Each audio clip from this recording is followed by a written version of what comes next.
Watch this video, use the Cornell note-taking system, pair it with the FEYNMAN technique, and you are going to ace the next exam, guaranteed. Stay tuned till the end of the video where I'm going to share with you my 3 thoughts and tips on how you can take the Cornell note-taking system to the next level. Hi, it's Mariana. Welcome to my channel where I talk about productivity and productivity systems, reading and note-taking strategies, and different ways how you can achieve your goals. If you are new, consider subscribing. Today we are going to talk about one of the most popular note-taking systems out there, the Cornell system, a Cornell note-taking system, Cornell method, however you want to name it. It's pretty easy to follow. You can use it on paper or with your computer, tablet, whatever technology you're using. When I'm going to talk about it here during this video, I'm going to refer to paper, but feel free to use it with any technology you're using and just adjust it. The system is primarily meant for high school and college students, but to be honest, I can't see why you cannot use it when you're reading a book, following an online course, or watching a YouTube video. So however you use it, the setup is always the same. You take a paper and you split it into several sections. On top you have one for a title and a date. Then you have 2 columns. On the right one you have the bigger, the thicker column where you're going to take notes. On the left side you have a thinner one that is meant for headlines, important dates and terms, vocabulary and questions. At the bottom of the paper you have a section for a summary, and that's where you summarize the information that the list of paper contains. So how you use it is while you're in the lecture or following an online course, watching YouTube video, reading a book, you focus on the right column, the note section, and you write down anything and everything that you find interesting or important. You use abbreviations, you summarize what you hear, you can draw pictures, graphs, etc., whatever works for you. You can also use the left side column during the lecture. When you see that you're noting something that might be important, you note the key term on the left side so that you can then find it easier. But at the beginning, when you're maybe not so comfortable with the Cornell note-taking system, I would recommend that you do this after the lecture. So after the lecture, you go through your notes, which is also really great for revising and learning for your exam. So you go through your notes, and whenever you see something important, you write it down on the left side. You write the key term, headline, etc. You can also write there questions that you might have. Sometimes when we are in a lecture, it seems all clear, but then when we look at it later, we might have some questions and we need to find some clarification. So noting those questions on the left side column might be really beneficial. And after the lecture, you also write the summary at the bottom part of the paper. It basically is, if someone would ask you, what did you learn today? You are going to give them, 2 or 3 sentences of what you have learned, and that's exactly what you would put at the bottom of that page. So now that you know what the Cornell note-taking system is and how to use it, I would like to share with you my 3 tips and thoughts on how you can take it to the next level. Number 1 is how to split the page. So for me, splitting one page into 4 sections just didn't work.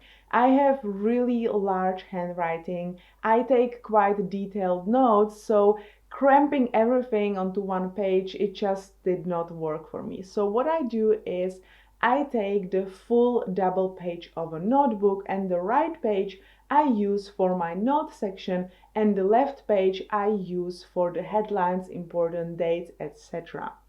My second tip is about the bottom of the page, the summary part. I think that this summary part is really great if you want to have an answer ready when your mom asks you, what did you learn today at school? But is this really going to help you in an exam? If you are in college, probably not. You probably need to remember way more than just this 1 or 2 sentence summary at the bottom of a page. So what I would suggest that after your lecture you go through your Cornell notes and then you take a different notebook, and using the FEYNMAN technique you summarize what you have learned. This summarizing with the FEYNMAN technique takes it a step further from the summarizing in the Cornell notes, actually a huge step further. If you're unfamiliar with the Feynman technique, I suggest that you check out my other video where I explain this technique and how you can use it. It is going to change your life. Tip number 3, use the left column to its fullest potential. What I want you to do is really engage your brain when you are using the left column. I want you to not only write down the important dates and terms and headlines, but I want you to question everything that is written on the right side. I want you to connect the new information to an already existing information in your brain and then note it on the left side. This is really going to help you with studying. You will learn the new information way faster. For example, I've studied history for my bachelor studies, and what I did is when we had a lecture about a certain country in certain period, I would note next to it also the significant events that were happening around the world. Not only that it helped me to see the patterns and understand what was going on all together, but it really helped me in an exam. So our exams were oral exams where we would have approximately 40 questions, and we would draw one question and we would need to talk about that question for 15 minutes. My strategy, if I would, for example, draw a question about the 18th century Russia, I would start my answer with giving a brief overview of what was going on in the 18th century Russia, and then I would go and talk for about 2 or 3 minutes about what was happening in the rest of the world.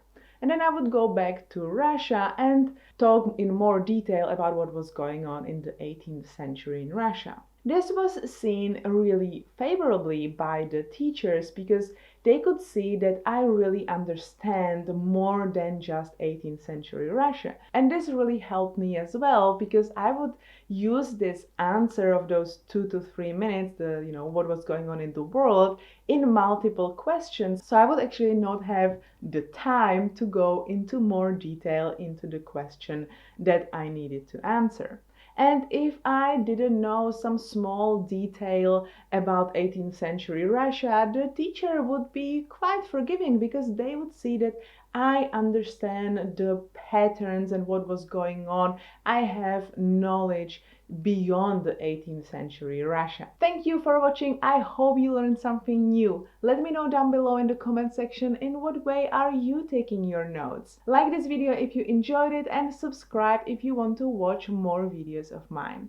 I hope to see you in the next one.